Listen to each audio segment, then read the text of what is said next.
سامسونج جالاكسي زد فولد 4. مش عارف، ما اختلفش كتير قوي عن ال3، مش كده؟ مش شايف اختلافات تقيله يعني. عامه هنشوف في الحلقه دي. انا عايزكم تتابعوا الحلقه دي، الحلقات اللي جايه كلها، عشان هنستعرض كل التليفونات الجديده نزلت في السوق، سواء من شركه سامسونج، شاومي، اوبو، وهنستعرض كمان ايه الحاجات اللي نزلت معاهم. عايزكم تشوفوا الحلقه دي لغايه نهايتها، عشان هنستعرض مع بعضينا تليفون سامسونج جالاكسي زد فولد 4، وتابعوا الحلقه لغايه اخرها عشان تشوفوا سعر التليفون ده. يلا بينا.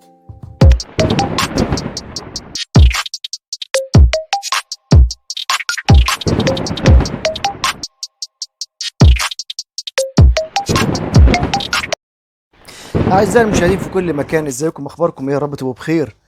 اهلا بكم في حلقه جديده من حلقات قناه ثاندر التكنولوجيا والمعلومات، ومعاكم اخوكم اشرف.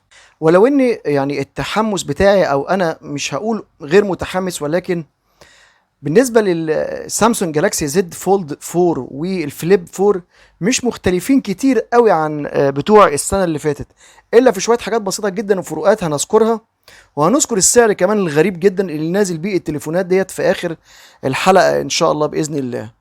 واسمحوا لي طبعا ان اقول لحضراتكم ان انا ان شاء الله يوم ورا يوم هنزل لكم الحلقات بالتتابع للحاجات الجديده بتاعت سامسونج جالاكسي، وبعد كده هنزل لكم بتاعت اوبو او شاومي، وبعد كده التانية، وهكذا لغايه لما اخلص تليفونات. وبعد كده هننزل الاكسسوار اللي نزلت معاهم او الحاجات اللي بتتلبس ومساعده زي الساعات او السماعات او كده، اللي نازله مع كل ماركه او اللي نازله مع كل تليفون حسب المؤتمرات اللي اتعملت في اليومين اللي فاتوا دول.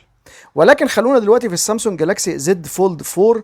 وكنت عملت حلقه مقارنه ما بين الفولد 3 والنوت 20 الترا، وقلت ساعتها ان الاختلافات بسيطه جدا، بل بالعكس النوت 20 الترا بيتفوق بقوه على الزد فولد 3. وبالنسبه للفور مش الاختلاف كتير جدا، الا موضوع الكاميرا او البروسيسورز او البطاريه او الشاشه او حاجات بسيطه جدا، حتى الجراب حتى اللي هيتركب جديد او اللي نازل كاكسسوار معاهم بيحط بس المكان بس اللي بتحط فيه القلم، تقدر تشيله او تقدر تركب مكانه ستاند. حاجات بسيطه جدا يعني، حاجات زي ما تقولوا مش في صميم التليفون عشان يخلي سعره بالرقم اللي احنا نسمعه في اخر الحلقه ديت. هنبتدي نستعرض السامسونج جالاكسي زد فولد 4، واللي عايز يعرف المقارنه بينه وبين النوت 20 الترا او الفولد 3 يقدر يرجع للحلقه، وهحطها لكم ان شاء الله في الديسكريبشن، وهحطها لكم برده فوق في الكارت اللي بيظهر فوق قدامكم على اليمين طالع على طول دوت. هحط لكم فيه الحلقه بتاعت المقارنه ما بين النوت 20 الترا والزد 3 او 4. ولكن قبل ما ابتدي او نبتدي نراجع التليفون اللي معانا النهارده، مش هنسى زي كل مره اوصيكم وافكركم ما تنسوناش السبسكرايب، اللايك، الشير في كل مكان، الكومنتس هرد عليكم على طول. صندوق الوصف اسفل الفيديو او اللي فيه الديسكريبشن هتلاقوا فيه لينكات من شركه جوميا وامازون.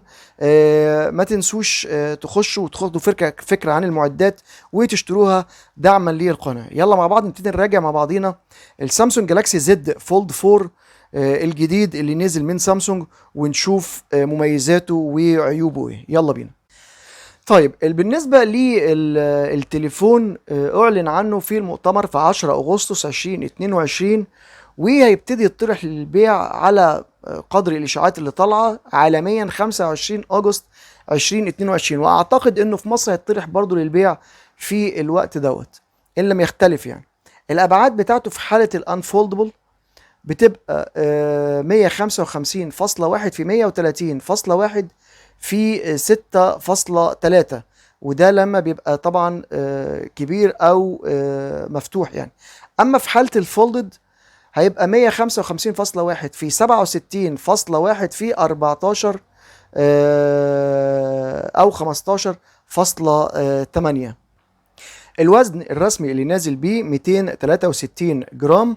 والتليفون ده عشان نبقى دقيقين اكتر، الفريم بتاعه حوالين التليفون هيبقى من الالومنيوم، والظهر اللي فيه الكاميرا من الزجاج.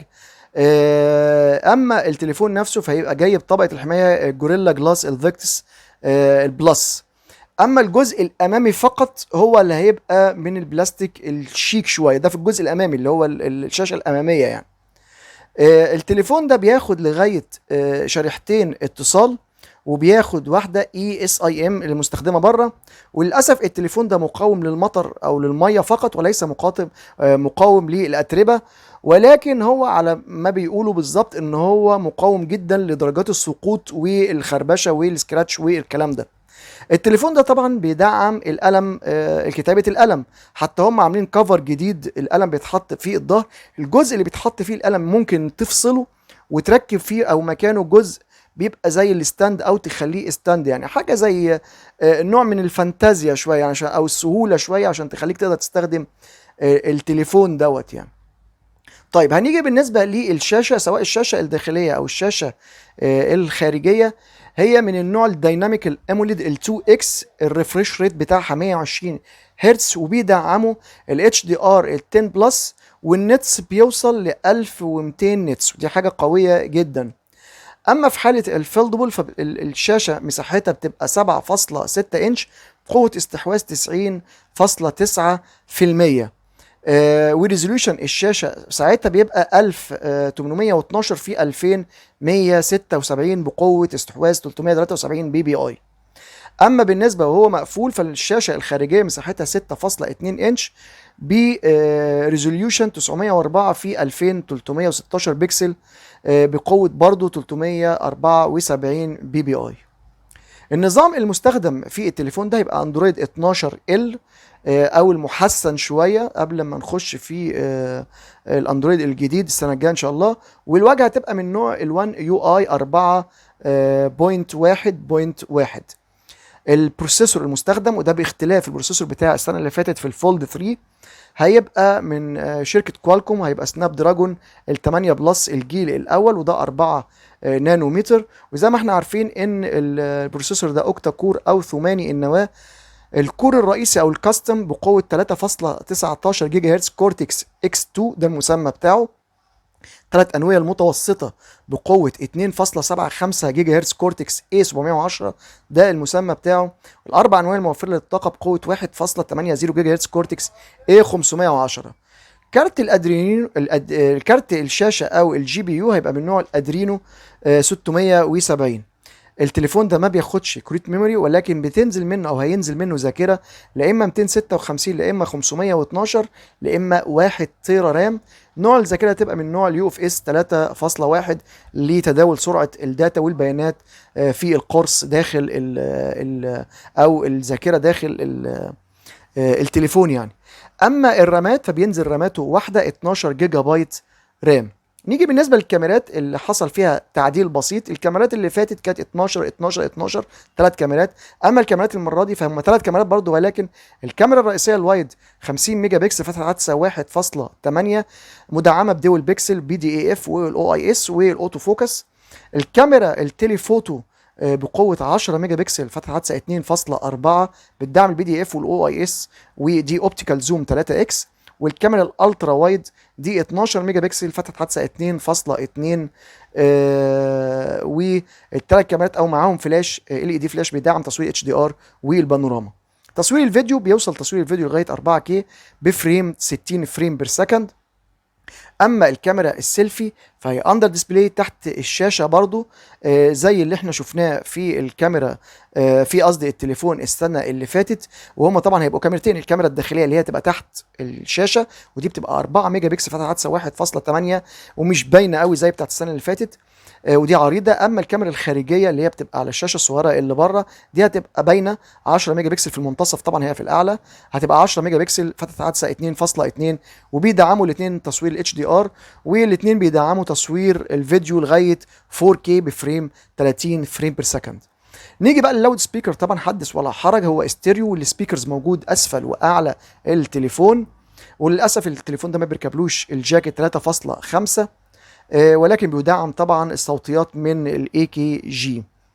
بالنسبه لوحدات الكوميونيكيشن هنبتدي نقولها، وطبعا هي باحدث حاجه طبعا زي السنه اللي فاتت بالظبط. الواي فاي باحدث حاجه 6 اي. ال NFC موجود، والراديو موجود، واليو اس بي من نوع تايب سي 3.2. بالنسبه للسنسورز، فالفينجر برينت او البصمه هتبقى جانبيه، وموجود فيه طبعا كل السنسورز الموجوده في الفلاج شيب العاديه، مدعم طبعا بالبيكسبي، وبيدعم بالسامسونج ديكس والسامسونج باي والالترا وايد باند المعروفه اللي هي اليو دبليو بي. نيجي بالنسبه للبطاريه، فالبطاريه هتبقى 4400 ملي امبير، بفرق بسيط جدا عن بتاع السنه اللي فاتت، او تقريبا هي زيها، ولكن الشاحن المره دي هيبقى اعلى ب 25 واط، وللاسف مش هيبقى معاها طبعا في العلبه. بيشحن 50% في 30 دقيقه، والفاست وايرلس تشارجنج او الشحن اللاسلكي هيبقى 15 واط، والشحن العكسي هيبقى 4.5 واط. التليفون ده هينزل منه 4 الوان احنا شايفينها في الصور طبعا، الجري جرين الغامق، والفانتوم بلاك، والبيج، والبورجوندي، او شكله انا يعني مش عارف، ما بفضلوش يعني. التليفون ده سعره هيبقى 1650 جنيه استرليني، يعني تقريبا هو بالمصري هيخش له في 35 او 40 الف جنيه، رقم طبعا كبير جدا على التليفون. والفرق ما بينه وما بين بتاع السنه اللي فاتت حاجات بسيطه جدا، يمكن حتى الشكل هو واحد، فرق بس في السمك، في حاجات بسيطه جدا، مليمترات يعني. تاني مش هنسى زي كل مره اوصيكم يا جماعه، عشان وصلنا بقى لاخر الحلقه وكده كتير يعني، عشان الحلقه ما تطولش. مش هنسى اوصيكم زي كل مره، ما تنساش السبسكرايب، اللايك، الشير في كل مكان، الكومنتس، سوش تفعلوا زر الجرس عشان الفيديوهات اللي جايه كتيره.